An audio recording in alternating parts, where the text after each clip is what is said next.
শুধুমাত্র আলু আর আটা দিয়েই তৈরি করে নিতে পারবেন সকালের নাস্তার জন্য কিংবা বাচ্চাদের স্কুল টিফিনের জন্য খাস্তাই নাস্তা রেসিপিটি। আসসালামু আলাইকুম বন্ধুরা, কিচেন বাঙালিয়ানা চ্যানেলে আপনাদের সবাইকে স্বাগত জানাই। খুবই সহজ পদ্ধতিতে হেলদি একটি নাস্তা রেসিপি তৈরি করে দেখাবো, আর খেতেও হবে ভীষণ মজার। আর আমার যে সকল বন্ধুরা নিরামিষ খেতে পছন্দ করেন তাদের জন্য পারফেক্ট একটা রেসিপি। তো বন্ধুরা, রেসিপিটি না টেনে সম্পূর্ণ দেখতে থাকুন, আশা করছি আপনাদের অনেক ভালো লাগবে। তো নাস্তাগুলো তৈরি করে নেওয়ার জন্য আমি এখানে একটা বাটি মেপে 1 বাটি আটা নিয়ে নিচ্ছি। চাইলে আপনারা ময়দা দিয়েও নাস্তাগুলো বানিয়ে নিতে পারেন। এবার এখানে স্বাদ মতো লবণ দিয়ে দিচ্ছি আর 1/2 টেবিল চামচ পরিমাণ চিনি দিয়ে দিচ্ছি। তারপর এখানে 2 টেবিল চামচ পরিমাণ সয়াবিন তেল দিয়ে দিচ্ছি। আপনারা যদি এই নাস্তাগুলো আরও একটু হেলদিভাবে বানাতে চান, তেলের পরিবর্তে এখানে ঘি দিয়েও দিতে পারেন। তো এবার আটার সঙ্গে তেলটাকে একটু ভালোভাবে মিশিয়ে নিতে হবে। খুব ভালোভাবে ময়ান দিয়ে নিলে কিন্তু নাস্তাগুলো অনেকটাই খাস্তা হয়, খেতে ভীষণ ভালো লাগে। তো 2 থেকে 3 মিনিট সময় নিয়ে খুব ভালোভাবে মিশিয়ে নিয়েছি। আর হাতের মধ্যে মুঠো করলে হালকা একটু দলাভাব চলে আসছে। তো এবার এখানে অল্প অল্প করে পানি দিয়ে একটা ডো তৈরি করে নিতে হবে। তো পানিটা কিন্তু এখানে একেবারে দিয়ে ফেলবেন না, তা না হলে কিন্তু এই আটাটা অনেকটাই নরম হয়ে যাবে। তাই বারে বারে অল্প অল্প করে পানি দিয়ে ডোটা তৈরি করে নিতে হবে। আর বন্ধুরা, এই ডোটাকে কিন্তু খুব বেশি শক্তও করা যাবে না, আবার অনেকটা নরমও করা যাবে না। তো এই ডোটাকে হাত দিয়ে একটু ভালোভাবে মথে নিতে হবে। খুব ভালোভাবে মথে নিয়ে ডোটাকে একটু সফট করে নিতে হবে। তো আমি 2-1 মিনিট খুব ভালোভাবে মথে নিয়েছি। এবার দেখুন ডোটা কিন্তু অনেকটাই সফট হয়ে গেছে। এবার এই ডোটাকে 10 মিনিটের জন্য রেস্টে রেখে দেব। ততক্ষণে আলুর পুরটা রেডি করে নেব। তো এখানে আমি 2টো মিডিয়াম সাইজের আলুকে কেটে নিয়ে সেদ্ধ করে নিয়েছি। তো এই সেদ্ধ করা আলুগুলোকে হাত দিয়ে একটু ভেঙে ভেঙে দিচ্ছি। তো আজকের এই আলুটা আমি আপনাদের নিরামিষভাবে তৈরি করে দেখাবো। তো এই পদ্ধতিতে তৈরি করে নিলে খেতে কিন্তু ভীষণ মজার হবে। তো প্রথমে কড়াইয়ের মধ্যে 1 টেবিল চামচ পরিমাণ সরিষার তেল দিয়েছি। এবার তেলটা যখন ভালোভাবে গরম হয়ে যাবে তখন এখানে 1/2 টেবিল চামচ পরিমাণ 5 ফোড়ন দিয়ে দিচ্ছি। যে কোনো নিরামিষ রান্নার মধ্যে যদি 5 ফোড়ন দেওয়া যায় তাহলে রান্নাটা খেতে কিন্তু ভীষণ ভালো লাগে। এবার এখানে 1/2 টেবিল চামচ পরিমাণ থেতো করা আদা দিয়ে দিচ্ছি। তারপরে এখানে দিয়ে দেব কাঁচামরিচ কুচি। তো ঝালের পরিমাণ অনুযায়ী কাঁচামরিচ দিয়েছি, আপনারা আপনাদের ঝালের পরিমাণ অনুযায়ী কাঁচামরিচটা দিয়ে দেবেন। এবার সব কিছুকে একটু ভালোভাবে নেড়েচেড়ে ভেজে নিতে হবে। আর বন্ধুরা, আপনারা যদি এটা নিরামিষভাবে না রান্না করেন তাহলে এখানে অল্প করে একটু পেঁয়াজ কুচি আর আদা রসুন পেস্টও দিয়ে দিতে পারেন। তো সব কিছু একটু ভালোভাবে ভাজা হয়ে গেছে। তারপরে এখানে একটা টমেটোর অর্ধেকটা কুচি করে দিয়ে দিয়েছি। তারপরে স্বাদ মতো লবণ দিয়ে দিয়েছি। এবার কিছুক্ষণ সময় নিয়ে ভেজে নেব, তাহলে এই টমেটোটা খুব ভালোভাবে গলে যাবে। তো 2 মিনিট গ্যাসের ফ্লেমটা বাড়িয়ে রেখে ভালোভাবে ভেজে নিয়েছি আর টমেটোটা গলেও গেছে। এবার এখানে কিছু গুঁড়ো মশলা দিয়ে দেব। তো প্রথমেই হলুদের গুঁড়ো দিয়ে দিয়েছি, তারপরে দিয়ে দিয়েছি ভাজা জিরা গুঁড়ো, তারপরে সামান্য পরিমাণ চিনি দিয়েছি আর সবশেষে চাট মশলা দিয়ে দিচ্ছি। চাট মশলা দিলে কিন্তু এই আলুর টেস্টটা অনেকটাই বেড়ে যায়। সব কিছু একটু ভালোভাবে মিশিয়ে নেওয়ার পর এখানে সেদ্ধ করা আলুটা দিয়ে দেব। তারপর অনবরত নাড়াচাড়া করে নিয়ে মশলার সঙ্গে মিশিয়ে নিতে হবে। তো মশলার সঙ্গে আলুটা মিশিয়ে নিলেই কিন্তু এই পুরটা রেডি হয়ে যাবে। আর বন্ধুরা, আপনাদের হাতের কাছে যদি ধনেপাতা থেকে থাকে তাহলে অল্প করে কুচি করে দিয়ে দেবেন, তাহলেও খেতে ভালো লাগবে।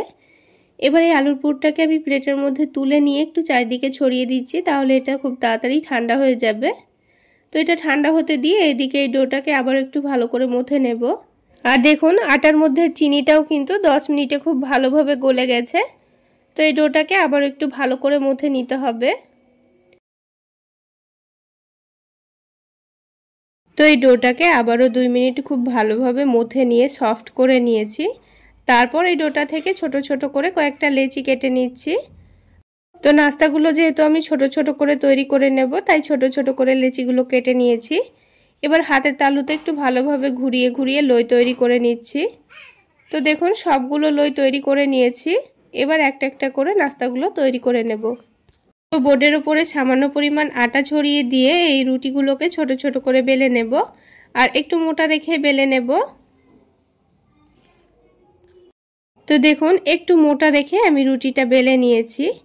এবার রুটিটা আবারও বোর্ডের ওপর রেখে দিয়ে এই আলুর পুরটা 1 চামচ নিয়ে এই রুটির মধ্যেখানে রেখে দিয়েছি। এবার এই রুটির চারিদিকটাকে একটু ভালোভাবে মুড়িয়ে নিতে হবে। তো খুব ভালোভাবে মুড়িয়ে নিয়ে এই আলুর পুরটাকে ঢেকে দিতে হবে। তো এই মুখটা খুব ভালোভাবে মুড়ে নেওয়ার পর এটাকে উল্টে দিয়ে হাত দিয়ে একটু ভালো করে চেপে চেপে বড় করে নিচ্ছি। চাইলে আপনারা বেলনি দিয়েও বেলে নিতে পারেন, তবে হাত দিয়ে কিন্তু খুব সহজে হয়ে যায়, এটা ফেটে যাওয়ার কোনো ভয় থাকে না। তো দেখুন একটা নাস্তা কিন্তু আমাদের তৈরি করা হয়ে গেল।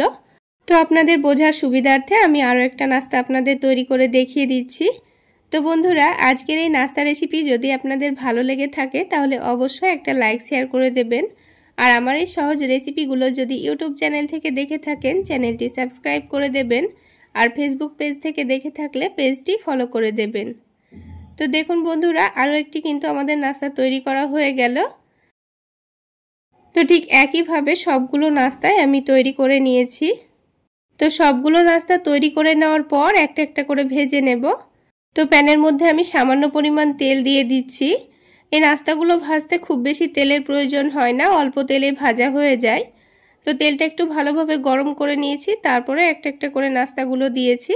তো এখানে আমার একসঙ্গে 3টে করে ভাজা হয়ে যাচ্ছে। তো বন্ধুরা, আপনারা আপনাদের সুবিধা অনুযায়ী নাস্তাগুলো ভেজে নেবেন। তো প্রথমে গ্যাসের ফ্লেমটা বাড়িয়ে রেখেছিলাম, তারপর গ্যাসের ফ্লেমটা লোতে রেখে নাস্তাগুলোকে বারবার উল্টে পাল্টে এরকমভাবে একটু চেপে চেপে ভেজে নেব। তাহলে কিছুক্ষণ পর দেখা যাবে নাস্তাগুলো কিন্তু খুব সুন্দরভাবে ফুলতে শুরু করেছে। আর নাস্তাগুলো একটু সময় নিয়ে ভেজে নিলে কিন্তু ওপর থেকে অনেকটাই খাস্তা তৈরি হয়, খেতে ভীষণ ভালো লাগে। তো নাস্তাগুলো তুলে নিয়েছি, বাকি নাস্তাগুলো ঠিক একইভাবে ভেজে নেব। আর বন্ধুরা, আপনারা যদি মনে করেন এই নাস্তাগুলো তেলে না ভেজে এমনি তাওয়াতে সেকে খাবেন তাও কিন্তু হবে। তো দেখুন এই নাস্তাগুলো কিন্তু একটু সময় নিয়ে উল্টে পাল্টে ভেজে নিয়েছি, আর সবগুলো নাস্তাই কিন্তু খুব সুন্দরভাবে ফুলে উঠেছে। তো সবগুলো নাস্তা আমার দেখুন তৈরি করা হয়ে গেল।